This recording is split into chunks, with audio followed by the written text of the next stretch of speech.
Best thing I saw today. We could have just run back the whole highlight, but let's focus in on one play in particular. It's about effort. It's about want to. It's about being a guy that's willing to be a try-hard.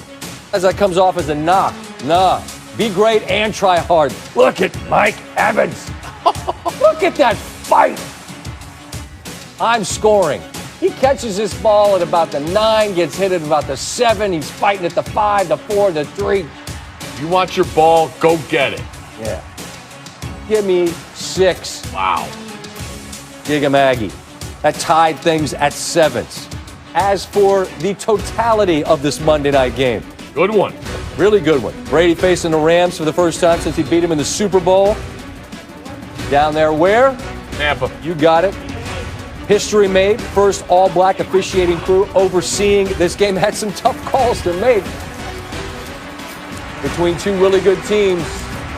7-7, we pick up the action. It's Jalen Ramsey, Mike Evans. Those guys are battling, two of the best to do it. Ramsey wanted OPI, none coming. Leonard Fournette up the middle. Buccaneers take the lead at 14-7. Ramsey is still distressed about the call he did not get. Jared Goff, Cooper Kupp, gobbling all evening long. Rams driving. How about the rookie? So much talk about this rookie receiving class. Van Jefferson. Go get him, Gator. His first career touchdown. He ran away. I was like, wait, hold on. I need the football. Game tied at 14. 17 seconds left. Robert Woods, so dangerous with this type of route. They always seem to dial him up. Now the question is, can they get down there and spike it? You have got to be absolutely on your game. Get set, don't flinch. Can they spike it? Can they spike it? Can they spike it? Yes, just barely. Matt Gay, former kicker in Tampa, comes on from 38. And it's true. 3 quick ones before the half. Sean McVay, what a stat. 31-0 when they lead at the half. Third quarter, same score. Rams love play action. But Jason Pierre-Paul sniffs this out. And that interception would set up a Buccaneer field goal, which tied the game at 17. That defense enjoys itself. 2 good ones on the field in this one. 2 good offenses as well. This one, though, Brady. No quarterback likes pressure. Brady particularly influenced by it. Jordan Fuller there. 8th pick of Brady this season. He had 8 all of last year. So can the Rams cash that in? Running back by committee, whose turn this week? Cam Akers out of the backfield. His first touchdown in his NFL career. Brady trying to figure out what are we going to do about this? Well, you're going to need some help. And the Rams offense really sputtered. And what a jump on this ball by Jordan Whitehead, who picks off Goff. And that Buccaneers defense rowing the boat in the offense. Answer. Tom Brady. Evans. Where's the spot? First down. Next play. Chris Godwin. This is spectacular effort. Evans had a great effort down here. So did Godwin. Give me the look from the pylon. He goes over the pylon, and you see he crosses right before that left foot tap down. Game tied at 24. Under 3 to play. Goff, Kupp, gain of 19. Later in the drive, this was interesting. They threw the ball all night long, and then on 3rd and 8, they run it with Malcolm Brown. All right. Set up the field goal attempt. Gave from 38 before the half. Gave from 40 late in the game. 3 more. 3-point lead. Can Brady lead this Buccaneer offense down the field to tie it? Complete to Godwin, who took a shot there. Brian Greasy said on the telecast, this is why you went out to get him. Moments like this, but Brady floats it down the middle, and that is picked again by Jordan Fuller. And the Rams defense is able to seal it. Goff and the Rams, victorious, moving to 7-3. That's the fourth loss of the year for the Buccaneers. Kupp and Woods, you saw both of them in the highlight. They were both sensational on Monday night. Each had double-digit grabs, becoming the fifth set of teammates to have 10 catches on Monday Night Football. That dynamic duo each went over 130 yards and combined for 275 of Goff's 376. Speaking of Jared Goff, he's with Lisa Salters in the T-Mobile post-game coverage. Jared, the offense seemed to stall just a little bit in that second half, but you were able to manufacture enough for that game-winning field goal drive.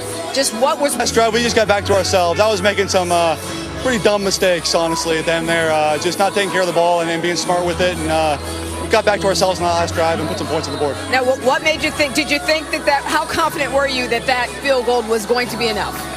Yeah, you never know. I mean, whenever Brady's on the other side with that much time, you never know. Our defense stepped the hell up today. I'm sorry, excuse me. Our defense stepped up and did a great job, and that's a good offense we played today and a good defense. We did a great job. You had 39 completions tonight, one off the Monday Night Football record. You were able to connect with Robert Woods and Cooper Kupp all night long. Just describe the impact that those two especially had in the game. Yeah, it's about time we started to click a little bit in the pass game, and it was a fun night. It was a fun night. Those guys were having a good time, getting open, and we were able to find them. Now, we keep talking about team identity. You know what you have in your defense, but what did your guys on offense show you tonight? We're versatile, I think. We've been running the ball really well all year, and they were doing a good job stopping the run. It's one of the best run defenses in the league, and had to throw it around a little bit, and we did a great job. Congratulations on the win. All right, thank you. I appreciate it. All right, as he jogs to the locker room, the work of Riddick and Greasy not quite done. Fellas, we watched a couple of really good teams, I think, and the stout defense of the Rams, Lewis, I'll start with you. What does it make them in the NFC picture, in your opinion? I think it makes them a definite NFC title contender because they can play many different styles. They have guys who are shutdown type of guys on the defensive side with Jalen Ramsey. They can play zone coverage with good eye discipline and good vision on the quarterback and intercept the ball and turn it over. Look, Aaron Donald wasn't even a factor tonight. You didn't even really hear his name, and yet they were still able to come up with big plays and turnovers, which is something that Sean McVay wanted them to do. And they went against a very high-powered offense and basically, in crunch time, rendered it useless. You got to give credit to Brandon Staley, their defensive coordinator, too. This was probably the biggest stage of his career. The first time defensive coordinator calling plays this year, and he takes over for a legend in Wade Phillips, a controversial decision by Sean McVay to bring him in, and he has been outstanding. He has gotten young guys coached up, Darius Williams of the world, Micah Kaiser playing well, guys that nobody really heard of, Scotty, coming into this season. They're playing at a high level, and they're playing connected, and you could see that tonight. Ryan, I'll stay with you. Tom Brady against the best defenses in the NFL. Where are we right now? Well, I think you're looking at this team, okay? It's not all Tom Brady. You're looking at the Bucs team, and everybody wants to talk about all of the core vets out there, all the guys that throw the football to, but that's not how football works, Scotty. You know that. You have to play together. You have to be familiar with each other. There were some throws downfield today that we don't typically see from Tom Brady, and some recognition by him downfield, some misses. Throwing two balls to Jordan Fuller that look like they're coming down as a punt. I mean, it's just right into his hands. We don't see that from Tom Brady. That's not an arm strength issue or anything like that. That is a recognition and having time together as an offense. We thought after the first 2.5 months and after what we saw last week against Carolina that they had figured this out. Run the ball with Rojo and then go play action over the top. They couldn't run it today, and they had struggled throwing the football because of it. Yeah, I think one of the things they're going to have to do, though, in crunch time, you see who they went away from. Mike Evans was going pretty good early on in this football game, and then in crunch time, when they threw to him, he was there. He was able to really deal with Jalen Ramsey, and they had a nice battle going on. When Tom started throwing the football down the middle of the field and started going away from Mike Evans is when some of the mistakes were happening. Now, that's not to say that you take away any credit from the Rams because they were playing great team defense. But I think as they go down the stretch here, they have to go to their moneymakers. Mike Evans has to be the guy in crunch time that they always dial up, and they have to just make sure that they don't lose him at crucial moments in football games. And I thought they lost him here tonight. I have one thought for Tampa Bay, and not just specific to them, fellas, but really to any of these teams that find themselves in the playoff mix, but with 4 losses. You're going to be on the road. But this year, without fans in stadiums, I just wonder what that really even means, Louis. If you guys could just each give me a thought on what road playoff games this season represent. Yeah, when you don't have any fans in the stands at all, it really doesn't represent anything other than the inconvenience of traveling and going to not sleeping in your own bed, being around your own surroundings. Because I can just tell you this, every single team we've talked to has said this. The no having fans in the stands is just weird, and it's hard to maintain.